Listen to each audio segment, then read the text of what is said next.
Emangnya ada kabel jaringan yang teruntai dari tiang listrik satu ke tiang listrik yang lain selain kabel listrik? Jawabannya ada.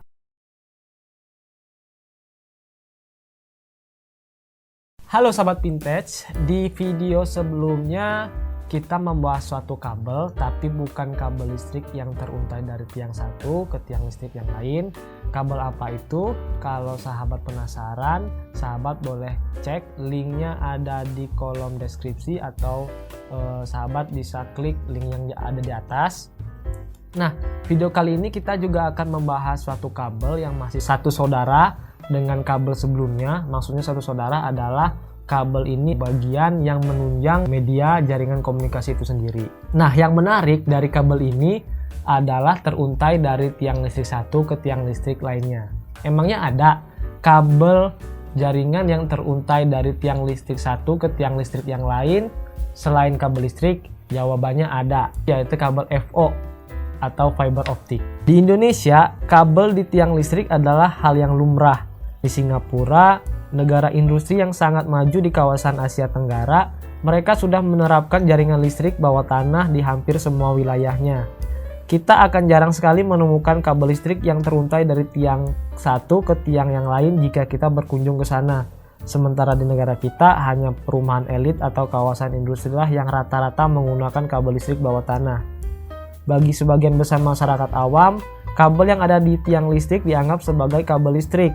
Sementara itu, kabel listrik artinya kabel yang memiliki daya atau arus listrik. Namun faktanya, tidak semua kabel yang menempel di tiang listrik adalah kabel listrik. Pada gambar berikut, gambar yang saya ambil di salah satu dekat jalan di tempat saya tinggal. Nah, kabel-kabel inilah yang disebut kabel listrik yang memiliki daya atau arus listrik di dalamnya. Kita hanya fokus kepada satu jenis kabel saja, yaitu kabel FO atau fiber optik.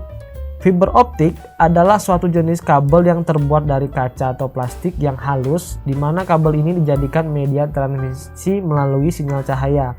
Kabel ini merupakan salah satu komponen yang populer di dunia komunikasi. Nah, apakah sahabat tahu kabel yang teruntai dari tiang provider ke rumah sahabat yang dipasang oleh pihak ISP itulah adalah kabel FO. Kabel yang sempat viral pada tahun 2021 yang katanya dimakan hiu di bawah laut dan diberitakan menjadi penyebab downnya jaringan Indonesia itu juga adalah kabel FO. Tapi perihal dimakan hiu itu hoax ya, karena sampai saat ini belum ada informasi yang jelas dari pihak penyedia mengenai penyebab sebenarnya. Ya bisa aja dimakan megalodon atau mungkin bahkan bisa aja Nyi Roro Kidul iseng memutusin kabelnya.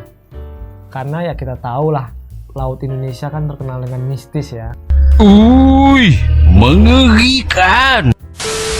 Bahkan di salah satu film Pencuri Raden Saleh, di mana adegan atau scan Angga Yunanda sedang menyadap CCTV, itu merupakan kabel FO juga. Dari pernyataan tersebut, mungkin sahabat vintage masih ada yang penasaran mengenai kabel bawah laut ini. Ada website yang memberi informasi mengenai kabel-kabel FO bawah laut yang ada di dunia. Jadi bukan cuma di Indonesia. Sahabat vintage bisa kunjungin website www.submarinecablemap.com. Nah, di situ tuh ada informasi mengenai FO bawah laut yang ada di berbagai negara. Nah, ada beberapa contoh fisik mengenai kabel FO biar kita nggak dibilang cuma banyak teori doang gitu kan. Yang pertama ada kabel FO versi indoor karena banyak digunakan di dalam ruangan. Jadi biasanya orang-orang jaringan menyebutnya ini kabel patchcore. Kabelnya ini cukup lentur seperti ini. Nah, di ujung kabel patchcore ini terdapat konektor. Nah, konektor ini disebut dengan konektor SC. Sebenarnya bukan cuma ini doang, masih banyak lagi konektor-konektor lainnya pada fiber optik. Mungkin next video kita akan review. Sebenarnya ini ada pisau yang khusus ya guys ya, khusus fiber optik, cuman kita buat contoh doang. Nah, di sini ada pelindung. Nah, di dalam pelindungnya ini ada kabel FO. Jadi sangat halus banget di sini ya. Selain ada kain, ada pelindung. Nah, ini patchcore. Lalu yang kedua ini ada FO versi outdoor. Aduh, ini kepanjangan ya guys ya. Ini kita potong aja. Nah, ini kabel yang kedua versi outdoor atau biasa orang-orang jaringan menyebutnya dengan drop core. Jadi si drop core ini yang teruntai dari tiang provider ke rumah sahabat yang memiliki jaringan internet sampai tercolok ke modem, itu drop core. Sampai ke modem sebenarnya si patch core ini sih. Jadi nanti di luar ini kabel drop core tersebut. Nah, kabel drop core ini memiliki pelindung. Selain memiliki pelindung juga ada kawatnya. Jadi sini ada kawat. Nah, sebagai pelindung ya, yang fungsinya bakalan ngaitkan ke tiang.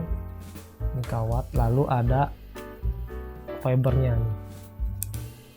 Dan biasanya pada kabel drop core ini tidak terdapat banyak core, hanya terdiri dari satu core atau bahkan dua core. Jadi tapi tidak terlalu banyak core karena ini adalah kabel untuk ke rumah-rumah konsumen. Lalu yang ketiga, ini kabel EO versi outdoor juga, tapi yang membedakannya adalah kabel versi outdoor ini terdiri dari beberapa core. Jadi ini adalah kabel yang ada di tiang listrik satu ke tiang listrik yang lain yang saya tampilkan di gambar tadi seperti ini. Nah, ini kita akan coba lihat di dalamnya. Kabelnya cukup keras. Nah, ini terdapat beberapa core di dalamnya. Jadi beda dengan yang ini terdapat satu core, lalu ini juga terdapat satu core. Tapi kalau yang ini terdapat beberapa core. Nah, ini biasanya yang menyambungkan dari server ke ODP. Kabel EVO ini memiliki beberapa bagian. Yang pertama inti core atau biasa orang-orang menyebut dengan core. Bagian inti fiber optik terbuat dari bahan kaca atau plastik yang memiliki diameter yang kecil sekitar 2-50 mikrometer. 2. Ada cladding. Bagian cladding adalah bagian pelindung yang menyelimuti serat optik tersebut.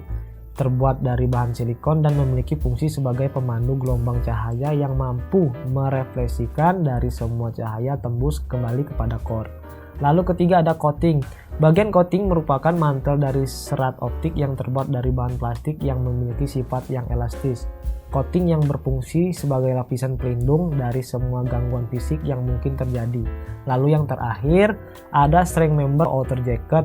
String member atau outer jacket adalah lapisan bagian yang sangat penting karena bagian ini menjadi pelindung utama dari semua kabel fiber optik. Nah, kalau ada yang kurang ataupun ada yang salah, jadi teman-teman boleh komentar di bawah. Nah, dari semua kabel EVO ini tentu memiliki kelebihan dan kekurangan, di mana kelebihannya itu memiliki kecepatan transmisi yang sangat tinggi, dan kekurangannya tentu kabel ini sangat sensitif ya. Mungkin kalau yang tebal yang tadi, yang ini ditekuk ya masih aman karena nggak terlalu karena keras juga dan memiliki kawat di dalamnya. Tapi kalau yang ini, apalagi yang core ini, yang patch core, kalau tertekuk itu akan menyebabkan band loss. Atau biasanya itu ketika kabel FO terlalu ditekuk berlebihan, maka sinyalnya akan naik. Jadi dalam per FO-an ini ada standarnya, biasanya disebut dengan dB sinyalnya tersebut. Jadi sinyal tersebut bisa naik dan bisa mengganggu integritas transmisi data gitu. Dan yang lebih parah lagi, kalau si kabel EVO ini putus, hanya orang-orang berpengalaman yang bisa menyambungkannya kembali. Mungkin karena alat penyambungnya ini cukup mahal bagi kita orang-orang awam untuk membelinya. Beda halnya dengan kabel UTP atau kabelan, dimana kalau misalkan kabel UTP atau kabelan ini putus, mungkin kita bisa membuatnya ulang menggunakan tang RJ beserta konektor RJ45 dan tentu menggunakan alat penyambung yang disebut dengan barrel. Dan itu masih aman di kantong, sahabat vintage. Bahkan di lapangan sendiri banyak orang yang menyambung kabel UTP ini secara manual dari kawat satu ke kawat yang lainnya. Tapi kalau misalkan kabel EVO putus, butuh alat yang namanya splicer atau alat penyambungnya. Nah, si splicer ini alatnya tidak ramah di kantong. Jadi intinya splicer ini cukup mahal, harga standarnya aja 10 juta bahkan lebih, dan untuk alat yang bagusnya bisa sampai dengan puluhan juta. So kesimpulan dari pembahasan ini, kita tahu bahwasanya tidak semua kabel yang teruntai dari tiang listrik satu ke tiang listrik adalah kabel listrik. Bahkan setelah video ini dibuat dan diupload, mungkin saya akan memberikan judul tidak semua kabel di tiang listrik ya kabel listrik. Tapi ada juga kabel jaringan FO di mana kabel ini memiliki serat optik yang tidak terdapat arus listrik di dalamnya. Nah, jadikan ini sebagai pengetahuan kita semua. Meskipun kabel FO ini tidak mengandung listrik, sahabat Vintage jangan pernah coba-coba langsung memegang kabel yang teruntai ini secara langsung tanpa pengawasan orang profesional, apalagi melakukan hal-hal di luar kendali seperti dengan sengaja memotong atau memutus bahkan mencurinya, karena tidak sedikit kasus pencurian kabel FO ini berakhir di pidana bahkan di penjara, dan sahabat jangan sampai menirunya. Cukup sekian pembahasan kali ini. Seperti biasa, terima kasih, semoga bermanfaat.